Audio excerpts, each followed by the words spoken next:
You're listening to the SKYLIT Books podcast. We're an independent, general interest bookstore putting great reads in the hands of people in the Los Feliz neighborhood of Los Angeles.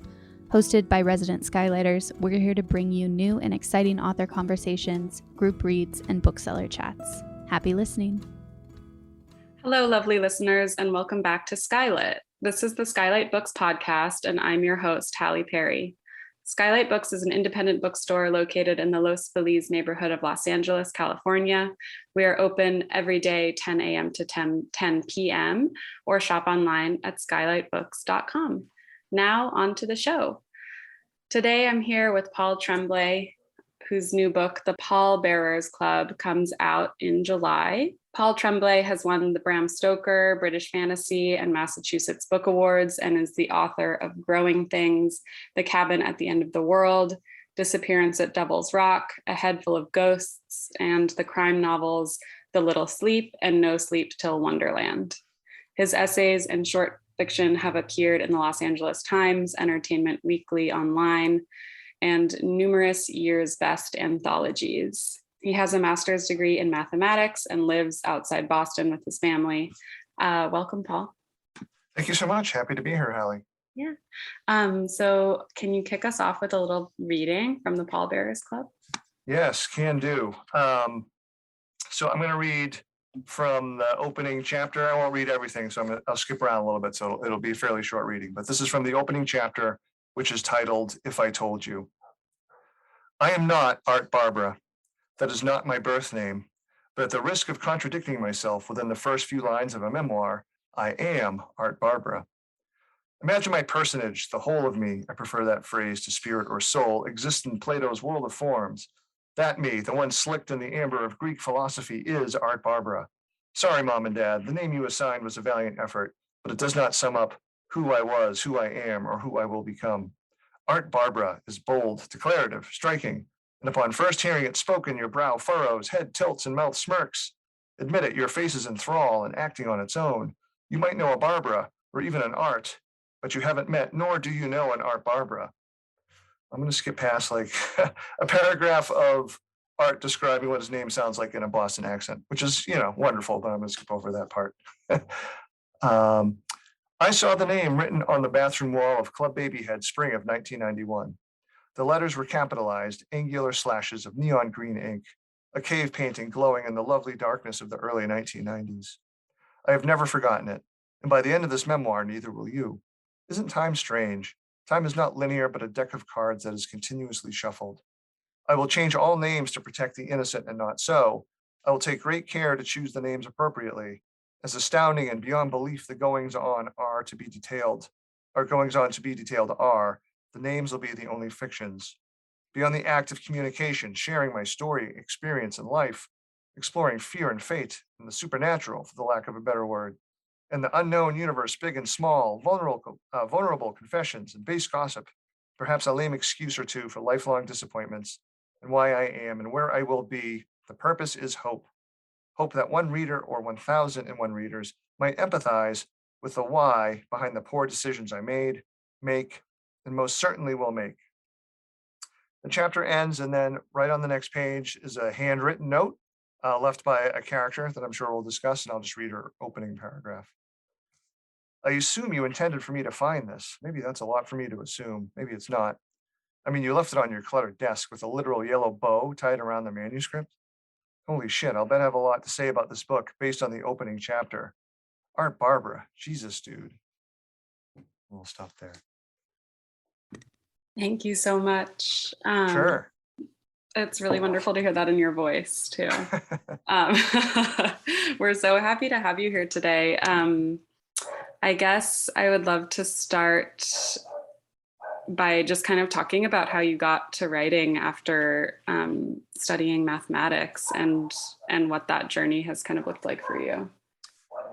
Yeah, I guess it's sort of like a weird, happy accident of a sort.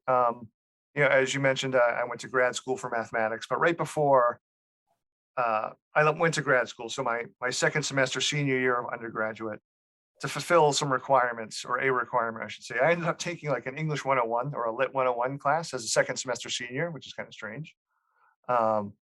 But for me, it was one of those, I don't know, stereotypes of like, hey, the English teacher is really cool and hits off with the students. And in my case, the English teacher or the English professor was a big punk music fan, and that really sort of helped me connect, Oh, wow. with what was going on. And in that class, I read Joyce Carol Oates's "Where Have You Going? Where Have You Been?" Hmm. And I'll never forget reading that story, because after reading it, I was like, whoa, I, I didn't know people wrote stuff like this. Yeah. Um, Yeah, and shortly after that, I graduated, and I just started a relationship with Lisa, who's now my wife. And she bought me Stephen King's The Stand for my 22nd birthday. Oh, So wow. then, I went off to UVM, Vermont for 2 years of math while we did the long distance relationship thing. And while I was doing that, I fell in love with reading. I read all of the King, and through him, I discovered like Clive Barker and Shirley Jackson and others. Um, yeah, I don't know. Like after 2 years, I got a teaching job, a math teaching job, and I had this weird itch, inexplicable itch to try writing a story, because not that I knew how the hell to do that, but I don't know. It Mhm. was just this itch that wouldn't go away until I actually tried writing. So for the first like five, I'll end it with this. The first like 5 years of the '90s, the latter half of the '90s, I should say. I clearly had a want for some sort of artistic outlet, because I taught Mhm. myself how to play guitar. So I was messing around with songwriting a little bit, and also messing around with writing. And maybe sadly, sadly for myself, I found out I was a better writer than musician. So writing ended up taking over, and I stuck with that. Yeah, well, there's maybe a little more money in music, but I'm glad you're a better writer. Oh, thanks. Um, and I mean, math is a language, right? So I feel Sure. like perhaps, and and I'm excited to talk to you about form, but a lot of your novels, are clearly very carefully plotted and like a formula Mm. almost. So I'm not actually like surprised that that pivot happened from math Hmm. to horror. Well, usually people react in horror to the math part of it, which Mhm. is a joke, but it's also the truth. Yeah. But no, I Yeah. agree. I mean, I definitely think there are some. I don't know. There are more math writers out there than you would think. Like I Mhm. feel like I happily discover a few here and Yeah. there. Maybe, I mean, the most well-known author, besides like science fiction authors, Mhm. but friend and mentor Stuart Onan, an amazing novelist, and has been for over 20 years. He started off as an engineering major, Oh, wow. Yeah. which is more like he could actually apply math, which I can't. No. So it's not quite apples to apples, but it's close enough. I mean, it's definitely like, yeah, apples to peaches. Apples to peaches, yeah. Mhm. Um, okay, so in the part you read there, you kind of illustrated the call and response nature of the Pallbearers Club. And I'm curious how that form developed. And if you could just talk a little bit about how the form is working in the novel Sure. and how you landed on that. Yeah. Um, So the idea for the Pallbearers Club, I sort of stumbled across like students at my school trying to start a Pallbearers Club, as is described in the novel, Oh, uh, wow. where where they where he, well, the student anyway, he was going to volunteer at funeral homes to serve elderly and homeless that don't have any or very many living relatives, which is a really sweet thing to do. But of Mhm. course, hearing that as a horror writer, I was like, oh my god, I have to use that somehow. Yeah, it's so um, scary.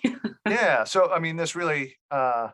The student let me back up a little bit. At my school on Monday mornings, which is probably isn't the best time to do it because it's like after the weekend and no one wants to be there. But every Monday Mhm. morning we pile in to a school-wide assembly, and they do senior speeches and stuff like that. So I was half asleep when this kid made the announcement. But the kid that made the announcement was like, "Oh, I had him as a freshman. He was, more of a quiet kind of personality.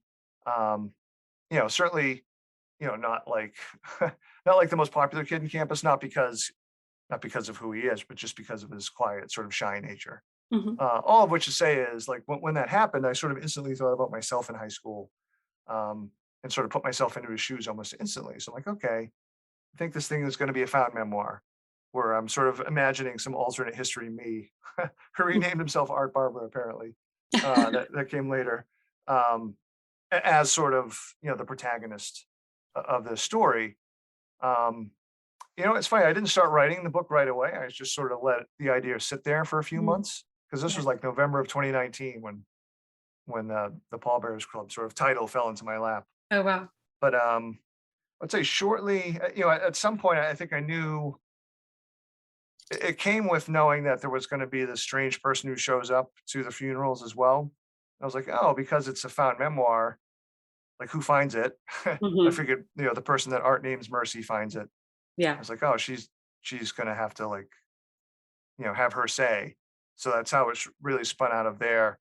And once I sort of stumbled upon that, I was really excited to write it. I don't know, like as you mentioned, I guess I do in my other works sometimes use other, I don't know, narrative techniques for lack of a better phrase. Yeah. I don't know, and those things excite me. I'm a sucker for like a new way or an interesting way, even if it's visual, to tell a story in text.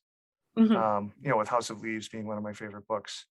Yeah. The hard part or the trick is I always try to make sure that if I am going to use something like that, it has to be like part of the story. It has to be there. Like you couldn't tell the story another way, or the story would be lesser for not having told it that way. So I hope that's the case here, where so this character that Art names Mercy is sort of like a friend slash frenemy over 30 years. Mhm. Not only does she comment at the end of every chapter, she can't help herself and starts writing notes in the margins. Um, as you go deeper into the book. Which is also just kind of very reflective of her personality as well. Yeah, Um, for sure.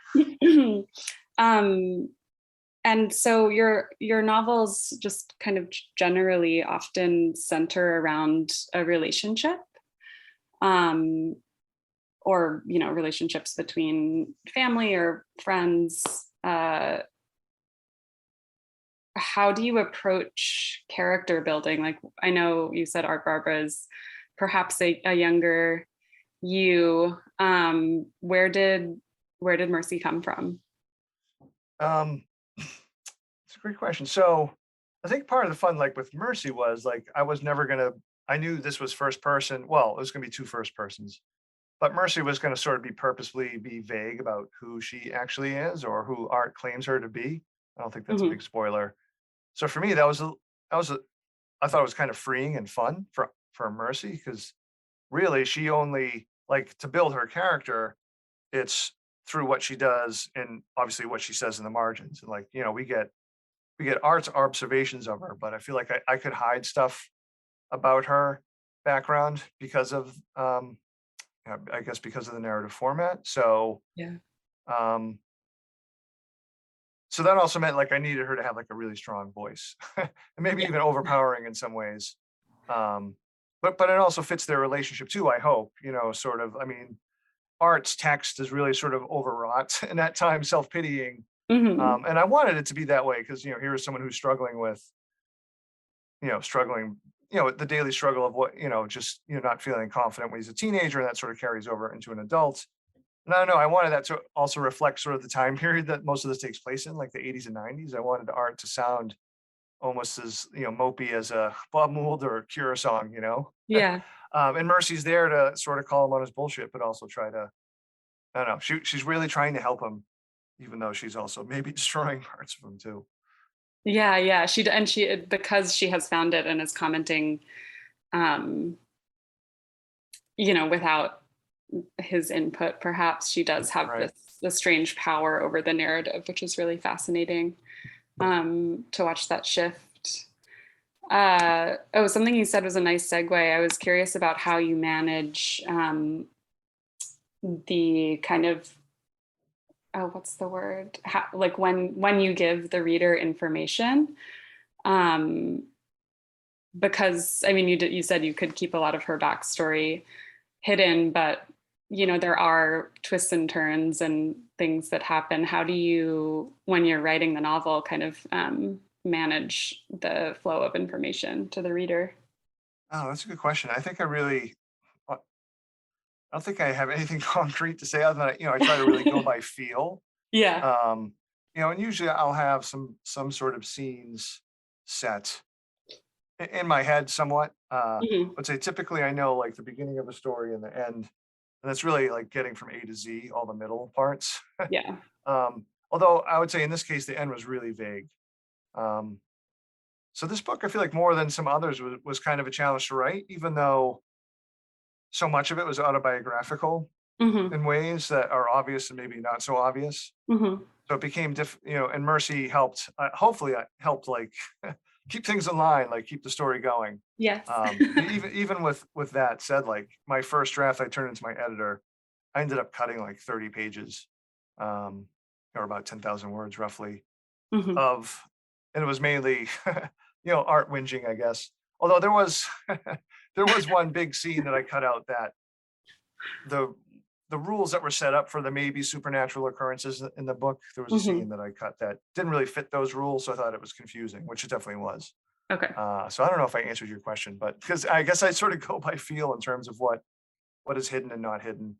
I mean, yeah, But no, that makes sense. yeah, I guess I would say, I sort of let art lead that because I knew Mercy would always have the chance to to offer otherwise. Mhm. To rewrite history a bit. Yeah. um, what you mentioned that, um, and this question is perhaps for people who are interested in writing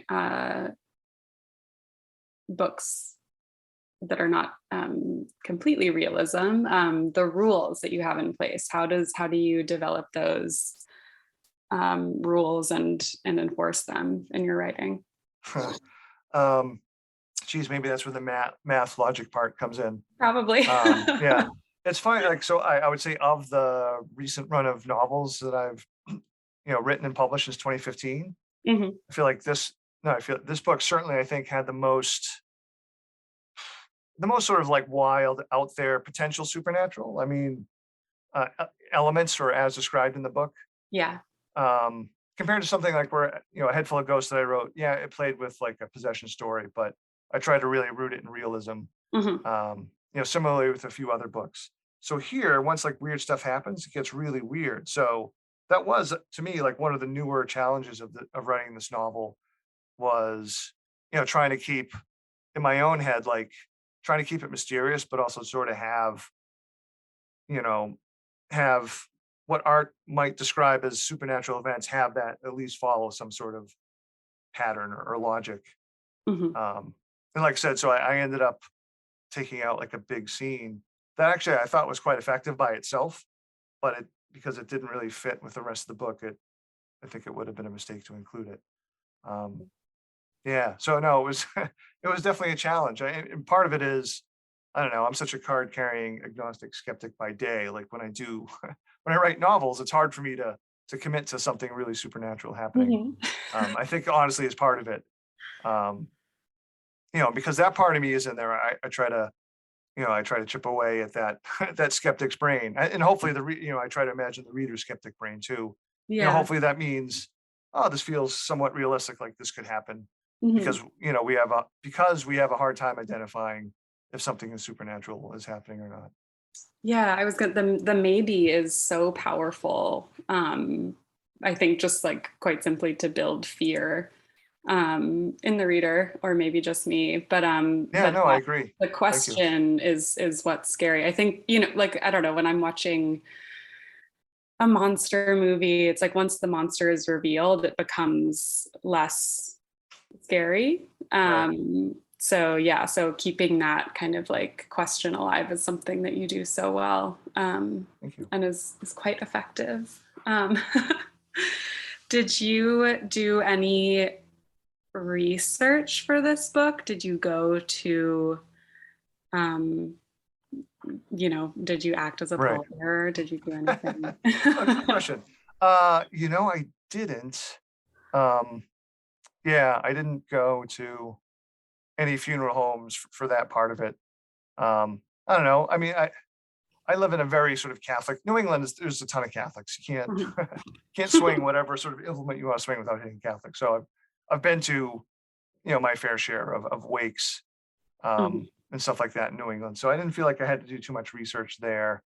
Um, although so more of the research came from Mercy's backstory. Mm. And I guess I don't think this is a huge spoiler if we were to talk about, like, I called her Mercy Brown, who's a somewhat famous figure from some a weird corner of New England folklore Mhm. as it relates to sort of a, I guess we call it like a New England type of vampire. Yeah. So that part of it, like, I felt kind of stupid. It's like, how did I not know Mercy Brown's story living here my whole life? And, I did some research into it. It was pretty clear that a lot of people knew and talked about this. And, even people go visit her grave. I visited it, and, there's people leaving stuff there. It's weird. Wow. I want to visit her grave. That's so cool. It's really easy to get to. It's like, it's almost disappointing. Like, like, oh, it's in this really old graveyard, and like, okay, and and it's really off like a main road. You just pull off, There's and like she's a like, parking she's lot. barely off the road. Yeah. Yeah, Yeah, that is, yeah. Keep the the maybe. That's like you right. erased the maybe of where her grave is. I want to talk a little bit about the language in the book, both because there are two first person narrators and they both have very distinct voices. But also because I kept writing down the little note, like very playful language, like the language is playful and almost often like quite fun. Thank you. Yeah, and which is not what one anticipates from a horror novel. And I wonder if you could just talk a little bit about your approach to language and how you developed the distinct voices for both Sure. Art and Mercy. Um, the part of the voices came from I wanted to do a book that was like really different than the previous two, which were Survivor Song and The Cabin at the End of the World. Which Because is both, for apocalypse yeah, novels. Yeah. and also both were, I guess, had thriller elements. Like my publisher Mhm. was like, which they can market however they want to, but like marketing is thriller, which is fine. But I was like, hey, this next book's not going to be a thriller. Yeah. Just warning you. Nothing against thrillers. I just don't. That's not. I don't think that's where my general writerly interests lie. Mhm. So anyway, part of the break I was looking for, because both of those two previous novels really heavily and actively engaged with the awful now, and I was frankly like a little exhausted. So when the idea for the Pallbearers Club came up, I was like, oh, this is great. Like I can go more interior, and tell a story over a much longer period of time, because both those previous books, Cabin was a day and Survivor Song was like 6 hours. Yeah. So I wanted to have voices that were a little bit different. So I actually started off with, I have a deep abiding love for novels. They probably have an official name, but I call them first person asshole novels, where the first person narrator is, kind of cringy and embarrassing. But like you can't help but like want to read more. I'm Right. thinking of like William Kennedy O'Toole's Confederacy of Dunces, Mhm. some of the books of Sam Lipsyte. There's a book, sadly, should be read by way more people, but Sarah Levine wrote a novel called Treasure Island with 3 exclamation points. Oh, wow. And it's so funny. It's so good. Um, because it also seems like, not seems, I would say in our patriarchal society, readers have much less patience for a woman asshole narrator, it Mhm. seems. So like Although if there's definitely, I've been noticing a trend of the woman asshole narrator sure, in novels, which is, I'm glad that it's starting. absolutely. No, and Atasha Marshfag, I think, does that quite a bit, Yes. right? Yeah, yeah, yeah. Yeah. So anyway, so like I reread Treasure Island and dipped into Nabokov's Pale Fire, just to, I don't Mhm. know, just to like get me going. And I reread a favorite memoir, which has a great title called Another Bullshit Night in Suck City by Nick Flynn. Amazing. Yeah, so I just wanted to read like all these sort of fun, different, quirky voices to try to get Arts in particular. Um, because Art at time, like he starts off kind of manic, like super excited. And I wanted that to feel like, oh, hey, he's trying a memoir for the first time. And these opening pages, he's just full of ego and grandeur. Right. And Which, as you get yeah. deeper, like the voice sort of changes a little bit. Mhm. And it sort of goes with his mood too. Like when he's feeling better, I think he's a little bit more over the top. Mhm. Yeah, so I don't know. Like I really wanted, I don't know, for him to sort of find his own, find his own unique voice, which I hope isn't too annoying. It's supposed to be a No. little annoying, but not too annoying. Not so annoying that you put it down, definitely. Right. No, he's wonderful. And that immediacy of when he's in a good mood, or when he's not, or when he's feeling bad is very apparent, which I think is part of why he feels like such a distinct person, who I can just see sitting there writing his memoir. And because this is a podcast, you can't see that Mercy's sections are handwritten. Correct. Was that all the publisher, or did you have a hand in that? Yeah, that was all me. Oh, nice. I definitely had two hands pushing them. Two hands. And all your feet. Yeah, I tried to warn my editor because we're like, this book I pitched to her before she could see it to get back on book deal. So when she first heard of it, it was 30 pages and a very rough summary. Yeah. I said, hey, there's going to be these comments in the margins. It really needs to be part of it. And she's kind of like, yeah. I got a tiny bit of push it back just initially, but like right away when she read the novel in full, she knew it kind of had to be that way. And to William Morrow's credit, they really went above and beyond, particularly with the hardcovers. The first edition hardcovers, Mercy's handwritten comments will all be in red ink. Oh, wow. Which is amazing. And I know some of the early e-galleys, there was a lot of formatting issues, but I'm told the actual ebooks that will be sold should look like that will look like they're supposed to. I believe that. Yeah. Yes, my e-galley was haunted. So yeah. So no, they were awesome. Although my editor was like, just think about this next time you do a book. And she doesn't like my return joke, which is, the next one's going to have pop-up pages and holograms. Yeah. And smells and sounds. It's going to be the whole thing. Yeah. What is next? Are you working on another novel? I am. So what's next though is a short story collection coming out just about a year from now. Oh, cool. And it's called The Beast You Are. Nice. So it's actually, there'll be some older stories mixed in with newer ones, and sort of the title piece of the collection is by far the biggest piece, and it's original to the collection. I wrote a 30,000 word anthropomorphic animal novella. Oh, wow. That features a giant monster and a cat that's a serial killer, or a slasher, I should say. And I wrote it in free verse, just because I know what mainstream America wants in their books. Yeah. It was I don't know if this is a good sign or a bad sign, but it's the most fun I've ever had writing. I was actually like laughing out loud when I was writing some parts. I don't know if that's good. That's a great sign. Yeah. Yeah. So hopefully, I think that's a lot of fun. Basically, like I took my love for Watership Down, like Secrets of Nim or The Rats of Nim, if that's the book title, I think, right? Animal Farm. I don't know. I've always wanted to write some anthropomorphic animal thing, like most people do at some point. Yeah. Yeah, so it's pretty wild. I think it's fun. Hopefully people dig it. I already think it's fun. So thanks. That's exciting. And do you have, what other kind of books might you recommend to folks out there who love your work? So one that's coming out shortly, it's a short story collection called Corpse Mouth by John Langan. Oh, cool. Which is great. John's, I think, one of our best horror writers. I'm so bad at thinking of books. So I'm going to give you one that's sort of taken over my life, but it won't be available until February. But believe me, that the wait will be worth it. Okay. It's a novel called Our Share of Night, written by Mariana Enriquez, Argentinian author, and it's 700 pages long. The publisher described it as Roberto Bolaño meets Stephen King, and I think that's a pretty good comparison. Yeah. It's maybe what Bolaño meets like cosmic horror, but it's just such an amazing book. I don't know how you feel, but like as an adult and I'm getting older, you kind of feel like, oh yeah, my list of like top 5 favorite books is probably set in stone. You think you're not going to encounter one, but no, this book for me is one of my favorite novels I've ever read.